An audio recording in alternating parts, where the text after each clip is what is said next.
Sincere had his poker face on. There was no way to tell how he felt about making a call to off his own mother. But Q nodded to confirm that it was done. She'd be questioned 5 family style, and then her 5 children would be both fatherless and motherless. This is Bedtime Stories, Grown-Up Edition, Poetic Justice, Part 1. When we left off, the 5 families were gathered for a round table in Dallas, Texas. Leading the meeting was the Queen Mother, and she was in the middle of explaining how they'd discovered all the details of Amir's plot. They'd capitalized on the fact that very few people knew that Amir had died, and they'd used his cell phones to identify the players in the game and the object of it. At the round table, the Queen Mother said, Amir was a busy man, a very busy man, in and out of the bedroom. It seems that he and his boss had similar tastes.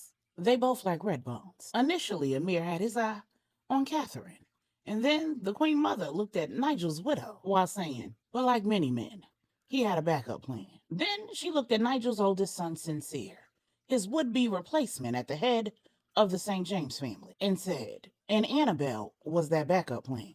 Your mother didn't just disappear with the money that Nigel had left her. She had Amir's help, and her disappearance served multiple purposes. Yes, her intent was to get her children on board with Catherine's plan, and her disappearance was intended to support that. But Amir needed her tucked away, because she would have never allowed him to eliminate her second-born son. Saint was on track to be a hindrance to Amir's plan, and meeting True was the catalyst for that plan. Catherine said, what? How? I know you don't think that I had anything. The Queen Mother cut off saying, soon come. You were the woman he wanted. He decided that if he could not have you, he'd settle for Annabelle. Meeting True sparked his greed. He decided that he'd have them both. Whether he ever really wanted any of you is a question that will never be answered. What we do know, though, is every one of you were a pawn in his game. The fact that he planned to eliminate you suggests that if nothing else, he took exception to your rejection. But his overarching goal was to remain in power, with Sincere in position, Annabelle as the pseudo-matriarch, and True on his arm, publicly or at least within the families. He'd have all the pieces in place for him to remain as the right hand and pull all of the strings. Manny asked, then why didn't all of this end when he died? The Queen Mother said, I'm glad you asked. When True questioned him in Miami before she ended him, he said that his targets were Catherine, Q, me, Bigwood, Saint, and True if she became a problem. But the only ones he personally needed out of the way to make his plan work were Catherine and Saint. The rest of us were simply bounties that he needed to collect. The minute he started pursuing True, Amira came up on the radar of the International Trafficking Organization that the families have declared war on, and my oldest son is leading that war. What better way to bring that entire effort to a halt, ruin Q's life, his family, his career, and eliminate 2 of the 5 families at the same time than to come after us all and use an insider to do it. Alejandro Garcia, out of Colombia and the head of the 5th family at the table, said, are you saying that the people behind the murder of my cousin are in bed with the St. James family? The Queen Mother said, the family? No. The former right hand of the kingpin? Yes. And even that connection is a loose one. Alejandro said, at this level, with this kind of power, that shouldn't even be possible. Not only would my family have never put in a bid to join you all, but my cousin would have never worked for families who were involved in human. The Queen Mother cut him off saying, you don't understand how that organization works. While they may work with organizations like ours, they were not working with us. No organization is untouchable in this world or by law enforcement. We have our own ways of keeping our employees out of trouble, but we don't go to the lengths that trafficking organization goes to. Our recruitment efforts are aimed at willing participants. Theirs are mostly aimed at the unwilling. They focus their efforts on those who have secrets that they'd never want to see the light of day. People who they can prove have participated in illicit acts that are not only criminal, but immoral, and therefore come with a great deal of shame, guilt, and secrecy. They target people with secrets that they'd rather take to their grave, secrets that they're willing to die for. Higher-ups in the organization are definitely there of their own volition, but those who are lower on the totem pole, those who are bad actors for temporary purposes only, have found themselves between a rock and a hard place, and they see doing the organization's dirty work as their one and only way out. Manny asked, so they had something on Amir? The Queen Mother said, no, they have something on someone higher up in the hierarchy, and that person overheard Amir's conversation with his sister, Amira. Idris said, his sister? I thought Amira was Wise's sister. The Queen Mother said, she is. Amira and Wise's father had an outside baby, a baby that his mistress named after his father, Amir. Idris said, so Wise knew that Amir was his brother and he didn't tell anyone? The Queen Mother said, no. He didn't learn that Amir was his brother until after Amir was dead. Alejandro said, wait a minute, you said that they have something on a higher up. The only one higher up than a right hand is a head. Then he jumped up from the table and said, which one of you? The Queen Mother said, have a seat, Alejandro. Patience is a virtue. Alejandro said, my cousin is dead. I don't have any damn patience. Q said, my mother said have a seat. I sat in the church today and said goodbye to my brother, my best friend. I held his mother while she cried her eyes out. If I can sit here and listen to what my mother is saying, so can you. Now you get to be upset. I'm upset. But you better watch your damn tone when you talk to my mother. Manny said, all right, fellas, let's all keep our heads. Q is right, though. Have a seat, Alejandro, and watch your tone.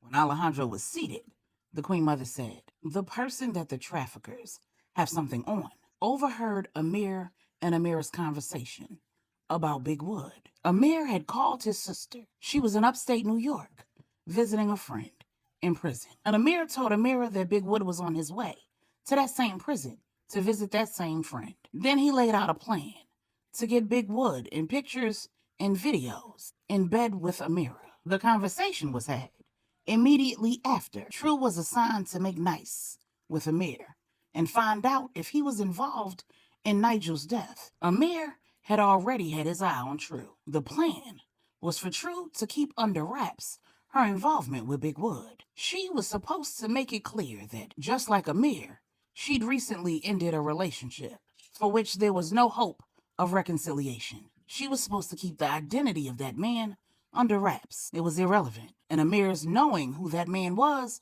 had the potential to complicate things. Unfortunately, the person that the trafficking organization has information on was fully aware of who True was involved with, and that person told Amir. That person also promised Amir help, all the help that he could stand, and a huge payday. All he had to do was help them eliminate some problems, and we were the problems. Let's be clear. The trafficking organization's goal was Q, and since he and his family were so difficult to get to, they'd decide they'd ruin him instead, with his wife and children heavily guarded, and having already failed at an attempt against his daughter, they figured that his mother and his brother would be their next best bet. And since Donovan was missing, Big Wood had to suffice. Then they'd get him caught up in a scandal, get the feds off their back and on his. The person that they'd recruited to do their dirty work wasn't necessarily an unwilling participant, though. Yes, there were skeletons that this person wanted to keep in the closet, but he or she had a personal and professional interest in getting the job done. Then the Queen Mother looked at every person at the table. Several months earlier in Miami, Amir said, you know better than I do that it's virtually impossible for me to flip members of this organization to target members of this family. The employees are deeply loyal, and they're devoted to both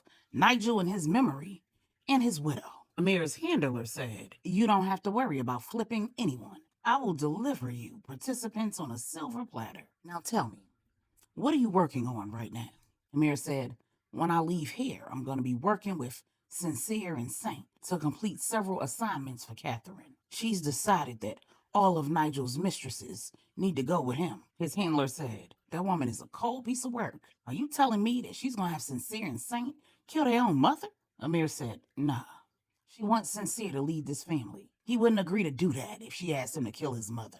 His handler said, well, where is she? How do you plan to get her on board with your plans? Amir said, I know exactly where she is, and I got that handled. I've known her children their whole lives. I know what makes them tick and how they tick. Sincere will be easy to control. Saint is the one that I need to worry about. If you can get anything on him, that'll make it easier, I'm sure. His handler said, I'll see what I can do. At the round table, the Queen Mother said, the person who was running interference between the trafficking organization and Amir was unable to find anything on Saint that the organization could use to manipulate him. So Amir had to come up with a backup plan. After 2 of the 7 assignments that Catherine gave Sincere were completed, they headed to New York for the 3rd. The team that was in place there had been recruited by the trafficking organization. And with Amir in charge of the operation, he'd created a plan that would result in both Saint and Big Wood being taken out. But he intended to kill 3 birds with 1 stone. At that point, he knew that Amira hadn't followed his instructions by the letter. She'd gotten him the pictures and video, but she'd also slept with Wood, been harassing him by phone, and told her brother Wise that she'd slept with him. Amir had no way to know how much Amira had told Wise, or what she'd do under pressure. Pressure from Wise, Wood, or True. So he'd replaced the woman in New York's security, snatched her, and subbed in Amira. Saint would take out Amira. The security, who'd been recruited by the trafficking organization, would go after Saint, and Big Wood would come in to save him. Both Saint and Big Wood would be eliminated. The trafficking organization would get one of their problems solved, and Amir would solve 2 of his. Manny asked, and you got all of this from Amir's phones? I can't imagine that he had been that sloppy. The Queen Mother said, yes and no. We got some of it from Amir himself before True offed him. We got some of it from Amira, some of it from Big Wood. And then we got the rest from the team that Amir had assembled in New York. As soon as Big Wood recognized that it was a trap, he notified his boss. Then the Queen Mother looked at Q, and Q said, and I notified my mother, and she sent in a team to follow Amir's team. I pulled Wood out and had him meet me in Puerto Rico so that we could address a personal matter. But before we did that, Wood explained to me everything that had went on in New York, and it was obvious to both of us that Amir had a double cross in mind. And the only way it would work is if the team that he had running surveillance on Nigel's mistress was somehow in on it. It just so happens that we had some help from a higher authority, and we were able to connect that personal issue to Amir's plan in New York. Alejandro asked, then why didn't y'all put an end to all this then? The Queen Mother said, because taking out your enemy before you know what they're up to and who all is involved is a terrible idea, and a guaranteed way to end up right where we are now. True did her job. She did what she was supposed to do. And she had no reason to suspect that Amir had any co-conspirators. So this is not on her. But when you mix business and personal, someone is bound to make a poor decision. For the record, though, that is precisely why True needed to keep her relationship with Wood from Amir. And had the person who targeted him not identified Wood, we wouldn't be here right now. If you need someone to blame, that's who you blame. And I promise, that person will be named today. Then the Queen Mother continued saying, the team I sent to New York followed the team that Amir had in place and tracked them right to their handlers in the trafficking organization. I contacted Manny, and Manny assigned a team to track those handlers. So you know, as we sit here, every single person associated with the plan in New York and every one of those handlers is being captured or killed. Then she looked at Sincere and said, everyone except Annabelle, you, nephew, are going to have to decide what side of the coin you want to land on. Because whether your mother knew it or not, she participated in a plot that was intended to take your brother's life. Now I know where your mother is. You can either send in a team to move her or eliminate her. What will it be? Sincere looked at Q and said, make the call. Q and Sincere stepped out of the room. Q was going to make the call and Sincere was going to put in the order. The Queen Mother told everyone else around the table that they'd need to wait until the 2 men returned. In the ensuing silence, they could hear cell phones vibrating all around the table. Calls were coming in to the heads of each of the organizations, notifying them that the streets were hot. Both law enforcement and soldiers were running down on safe houses, personal homes, pulling over cars in traffic, catching members of the Five family coming out of grocery stores, malls, convenience stores, and the like. But not one of the heads reached for their cell phones because the Queen Mother had said, we don't take calls at the round table. And not one person was willing to break that rule and see how that would turn out. When Q and Sincere returned to the room, Sincere had his poker face on. There was no way to tell how he felt about making a call to off his own mother, but Q nodded to confirm that it was done. She'd be questioned 5 family style, and then her 5 children would be both fatherless and motherless. When the meeting reconvened, the Queen Mother said Amir's death only interrupted part of the plan, while the members of his haphazard team were all employed by the St. James family. The ones who'd continued to execute the plot did not work for the St. James organization.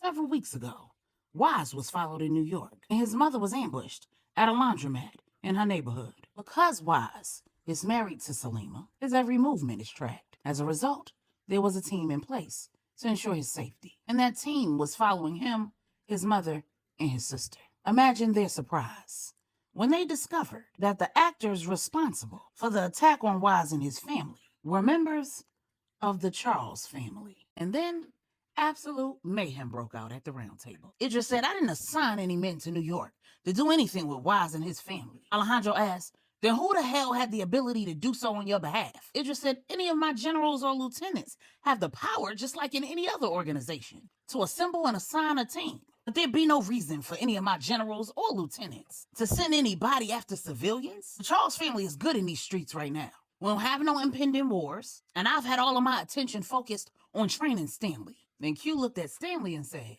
you know anything about this? Idris said, of course he doesn't. What reason would he have to send a team behind Wise's mother and sister? The Queen Mother said, got any skeletons, Stanley, that the trafficking organization might have used to flip you?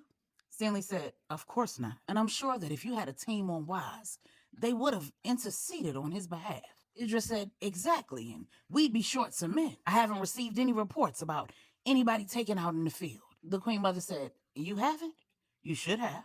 Because the men who attacked Wise's mother outside of that laundromat, they were captured. They were treated 5 family style and disposed of, like anyone else would who refused to talk. Idris looked at Stanley and said, did anybody make you aware of anything? Stanley said, no. Somebody had to go rogue. The Queen Mother said, I don't think so.